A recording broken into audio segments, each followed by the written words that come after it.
Exatamente, Léo. Agora a gente vai falar de dinheiro, tá?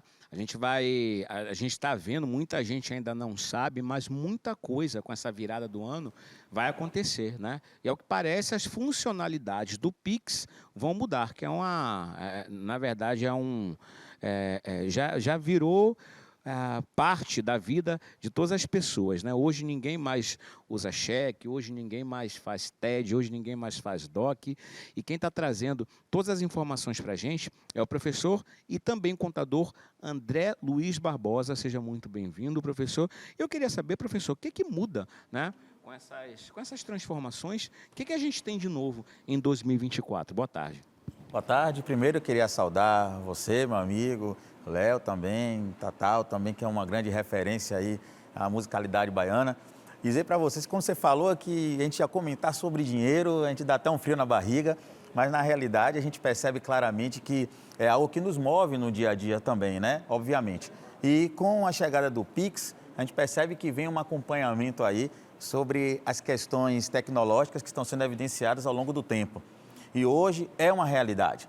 E a gente percebe que, inevitavelmente, transformações vão ocorrer. E agora, em 2024, a gente percebe que o Pix vai ganhando uma robustez e outras formas de transações vão começar a deixar de existir. Como o DOC, por exemplo, agora, dia 15 de janeiro, não vai mais conseguir ser realizado, a não ser aqueles que fizeram o agendamento, que tem até o dia 29 de fevereiro para poder ser efetivado pelo banco. Mas ele não vai existir mais. Há uma tendência do TED também seguir esse mesmo processo, mas ainda existe, mas existem algumas transações especiais que também estão deixando de existir em virtude do Pix. Professor, para essa nova geração, acho que não está acostumada com esses dois processos, né, nem do DOC, nem do TED, queria que você explicasse, né, o que seria o DOC e o que seria o TED.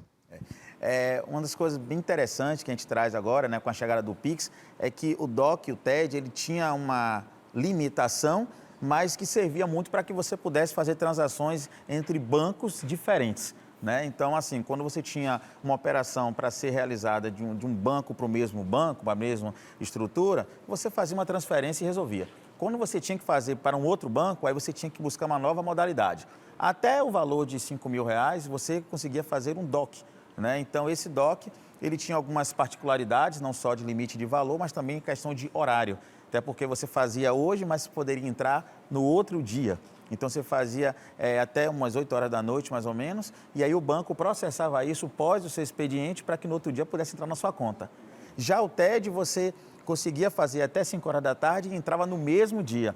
E nas duas situações, você pagava uma taxa para o banco. Então, para você realizar uma operação bancária de um banco para o outro, você pagava um valor e tinha as particularidades. E o TED, você tinha um valor superior a 5.000 que você poderia fazer tranquilamente, diferente do DOC, que se você tivesse um valor de transferência no valor de 8.000, por exemplo, você não ia conseguir fazer. Então, tem a limitação de valores, algumas variáveis que interferiam nesse processo. E diferente do Pix agora, que você tem uma liberdade maior para as transações.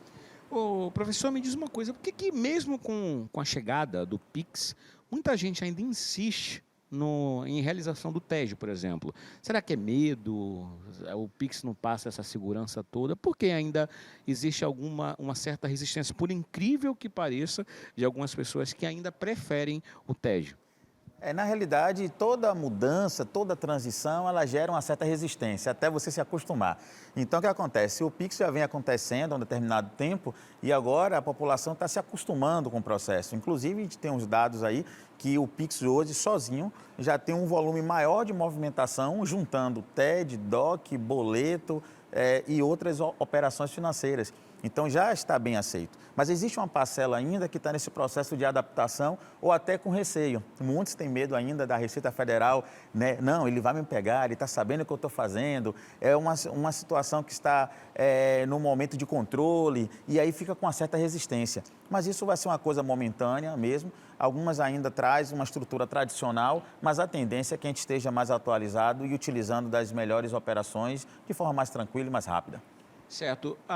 Existe algum limite hoje para o Pix? Você pode fazer qualquer valor a qualquer hora do dia e da noite? Você pode fazer qualquer valor, qualquer hora do dia, durante os 7 dias. A única situação que existe é a sua relação com o banco por uma questão de segurança, né? Então, assim, tem algumas pessoas que têm uma limitação de um determinado valor à noite, após 8 horas, após meia-noite, mas isso é coisa acordado com o banco, né, dentro dos limites que são estabelecidos, que você pode aumentar ou pode diminuir. E muitas vezes as pessoas estão pelas ruas à noite e, de uma certa forma, há um perigo, de repente, de alguém, né, forçar você a fazer uma transferência e você já tem uma limitação. Mas da forma que você organizar junto ao banco, você extrapola essas limitações tranquilamente para que você possa efetuar aí suas transações. Você tendo um saldo de R$ 800 mil, você pode fazer um Pix de R$ 800 mil, por exemplo? Aí ele já foge um pouquinho de um processo, já é um valor aí já próximo da sua realidade.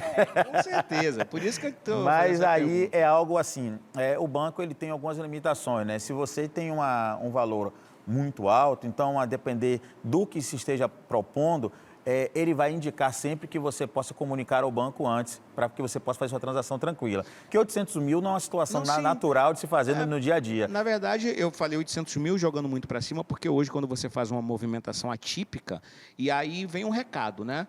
Está em análise, a sua operação está em análise, daqui a alguns instantes, o banco vai analisar e vai liberar, não é isso? Isso, e muitas vezes você tem que entrar em contato com o banco, ele não vai liberar de jeito nenhum.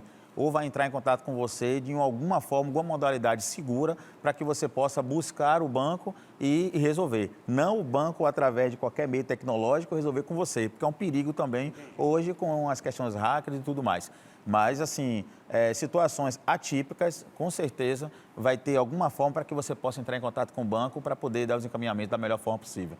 E uma vez você enviar, uma vez o Pix enviado, de uma forma errônea, tem como você reaver depois de, sei lá, 24 horas? Não sei. É a mesma coisa de uma transferência, né? Você não pode fazer uma transferência e depois de uma hora eu desisti, me arrependi, quero de volta.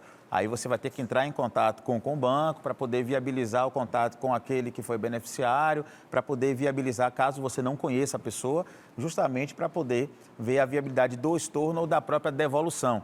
E aí, a depender das circunstâncias, você pode até ter um pouco de dificuldade, mas não é nada impossível não, porque, né, nesse processo você tem meios de viabilizar, uma vez que você vai conseguir provar que não era realmente o seu direcionamento. Entendi. Para você que está ligando a televisão aqui agora, a gente está falando dessa operação, tá? Que é o Pix, que é tão comum hoje, né? Hoje, até uma criança, eu acho que com o celular na mão consegue fazer um Pix, que ajudou em muito, né? Na verdade, nas nossas operações do dia a dia, mas também exige uma certa segurança, como a gente está explicitando aqui. Mas a gente volta a falar aqui com o nosso querido André, certo? O nosso contador, falando aí sobre o tchau ao TED, tchau ao DOC e o Pix aí prevalecendo na vida de todo mundo. Ô André, fala um pouquinho para mim sobre o Pix como se fosse um débito automático, né? Que eu vejo já sendo comentado, né? Aí nas redes, as pessoas, né? Os especialistas falando. Pix automático, ele existe realmente? Vai ser, vamos dizer assim, o futuro até para as empresas, no cenário empresarial, na hora de pagar funcionários e também fazer uma programação de pagamento? Não tenha dúvida, com o sucesso do Pix, a tendência é que ele vai se aprimorando cada vez mais e trazendo outras variáveis para poder viabilizar situações favoráveis para todo mundo. Então, acho que até o final do ano agora, muitas novidades vão ser colocadas em prática, né? Com o Pix automático, o Pix recorrente, né? Que está sendo falado, onde você vai poder fazer uma programação, se você tiver um pagamento mensal, para que você possa ter a tranquilidade e não se dar o trabalho de todo mês fazer um planejamento. Você faz de uma vez só e vai só acompanhando nesse processo. Então, assim, os pagamentos para os funcionários, contando que, finalizando agora, né, encerrando o TEC, que é diferente do TED, que é a transação aí especial, né, que justamente é utilizado para pagamento de benefícios dos trabalhadores, ele deixa de existir. Então, outras formas vão abraçar essa causa, que no caso o Pix ele está passos à frente justamente para poder atender essa demanda. Então, assim, pode esperar que não só essas particularidades que estão sendo evidenciadas agora, mas muitas outras vão aparecer, principalmente com a chegada do real digital. E com relação às taxas, como é que fica também? Né? Porque eu sei que isso interfere, logicamente, né, na parte sempre empresarial, não falo da pessoa física em si, mas do CNPJ. Né? E em relação à taxa, o custo vai ser menor também para todos esses empresários, para essas empresas? Sim, porque não precisa automaticamente você ter nenhum vínculo, né, com nenhum banco. Sim, justamente. Que a tendência, né, essa ideia de fortalecimento de portabilidade vai fazer também com que hoje você possa realizar suas transações entre os bancos diferentes sem nenhum problema.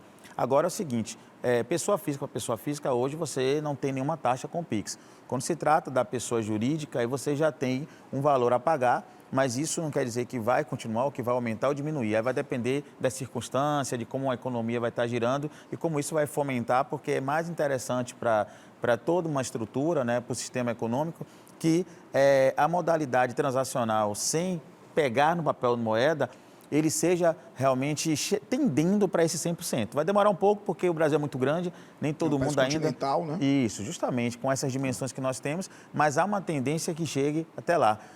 Mas mesmo assim, ainda se for comparar ao TED, ao DOC, o valor, a depender da circunstância, ainda é bem menor. Com certeza. Bora falar um pouquinho também do que a gente acompanha. Eu sei que está assistindo a gente, às vezes deve estar com essa pergunta. O que seria o Pix Saque, né? O Pix Saque e o Pix Troco, né? Se você puder explicar para a gente, para quem está acompanhando o nosso programa Universo.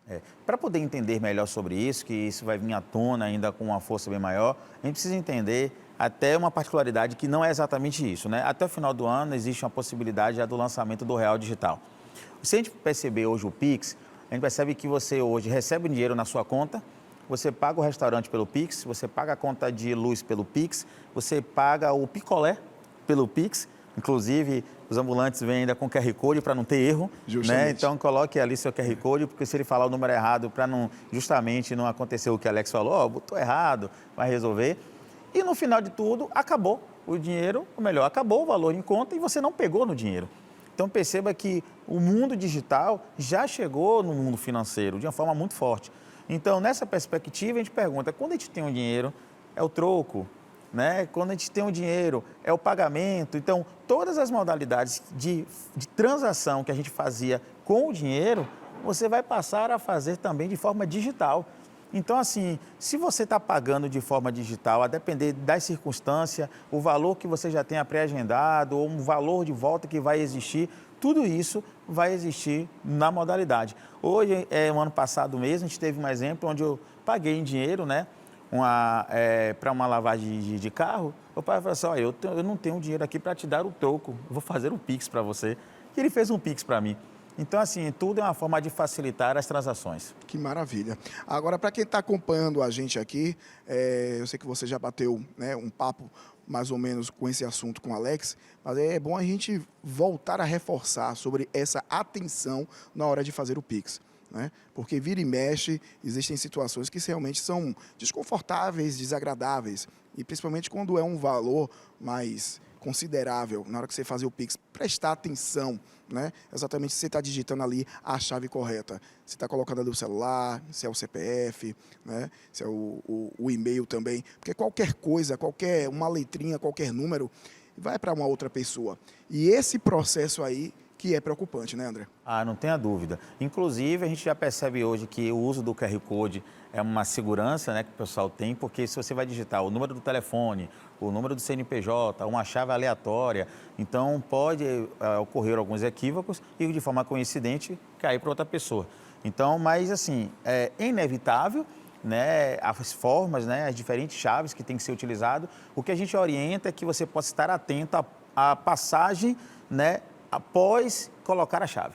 Porque aí você vai ver quem de fato está indo, para onde está indo. Justamente. E a gente sempre confere. Quando a gente coloca, fala assim, é fulano, confiro sempre Beltrano, o nome, né? E aí, beleza, aí você vai. Porque se você coloca e vai direto, pode acontecer um equívoco. E essa forma, assim, mesmo existindo a possibilidade de retorno, mas é um desgaste, total, é um tempo. uma preocupação, né? É justamente isso. E às vezes você está querendo realmente ali imediatamente o valor, e aí acaba não acontecendo, é uma mão na cabeça realmente, né, muito desagradável. De volta ao Vivaço aqui, quero agradecer a presença do nosso professor contador, André Luiz Barbosa. Muito obrigado por ter aceito o nosso convite e estar aqui esclarecendo, tá, essas mudanças que irão acontecer aí nas nossas operações financeiras. Professor, eu queria que você deixasse seu contato aqui para os nossos telespectadores. O nosso arroba aí, André.dedeco com K. Pode seguir lá, trazer sugestões para a gente gerar bastante conteúdo, principalmente nessas questões da educação financeira, finanças pessoais, que a gente sabe que é muito importante hoje para que a gente possa seguir bem de forma mais confortável. Qual o conselho primordial que a gente tem que ter em mente, todo mundo que tiver, porque hoje o celular na mão, você consegue fazer um estrago, consegue fazer ter a consciência, né, de gerar bons frutos ali. Na realidade é planejamento, né? Eu acho que a partir do momento que você vai para a estrutura base, porque hoje, Alex, a gente vê uma deficiência muito grande. Para mim, a educação financeira teria que vir desde a infância, das séries iniciais, até chegar hoje na universidade. Como a gente não tem isso de forma muito consolidada, a gente acaba os anseios desse processo sendo destacado hoje. E quando a gente vê isso hoje, a gente percebe que a falta de planejamento, de você gastar menos daquilo que você ganha, né, de organização financeira para entender o melhor custo-benefício, isso faz com que a sociedade seja um pouco ferida com as questões econômicas. Mas eu acho que ainda há tempo de a gente repensar e principalmente entender que a gente pode conviver bem com crise, sem crise, tendo equilíbrio e consciência daquilo que está se fazendo. Muito obrigado, viu, professor? Eu que agradeço. Você e a todos aqui. E você que está em casa acompanhando, mais consciência, nada de emoção na hora que estiver gastando, porque essa questão do celular também, por a gente não estar sentindo na hora, naquele momento, está tudo ali, né? No Pix a gente acaba com a falsa sensação de que pode tudo, e não é bem assim.